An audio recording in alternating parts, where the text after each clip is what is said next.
Not, I'm not sure how he did it, but did you notice that in almost every single picture of Gavin and his family, he always exuded joy? I mean, it was just something etched into his face of joy, of peace, of the love of life. And I have a suspicion that that really came from the inside out. That wasn't just something that he put on his face for pictures. I think probably most of us in here have traveled the country with Gavin. We have all been recipients of his Facebook post when he would, and I told Dorothy a couple of weeks ago, I always enjoyed how he loved doing what he did, and that he always had a comment about where he was, and it was always positive, and he always, had a remark, about the beauty of his travels. And I think that if heaven had a Facebook, that we would be inundated with his pictures. But at this point, that's only left to our imagination. But what an exciting thing to know that all we can only imagine, but that he's actually living in the reality of the beauty and the wonder and the glory and the splendor. And if anybody could send back pictures, it certainly would be Gavin. This morning, we all carry burdens.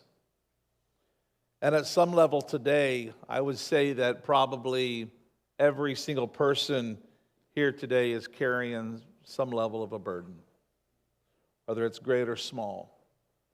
And Gavin's unexpected death creates that in most of us that are here today, because simply the fact is that we don't understand so many aspects of how this happened, of why it happened, and when it happened, and the reality of that moment. We have a hard time grasping that in the realm of the natural. Life is full of questions. Life is full of unknowns, much like the one that we face today.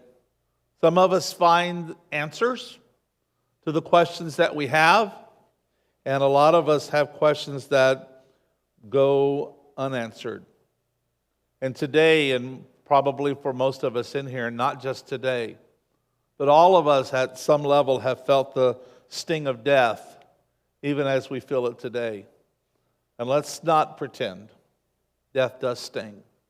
It does hurt. There's so many aspects of this that we just can't wrap our head around, and we can't wrap our heart around.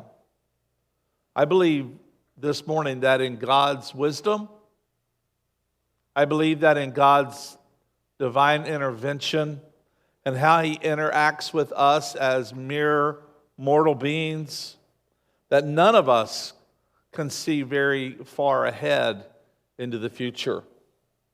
The future is always unknown. And none of us could have foreseen the kind of summons that brings us to this moment and on this day. But what I also know is that today really isn't about trying to understand. It's not about that. Because there will be aspects of this that on this side of eternity, we will in fact never understand.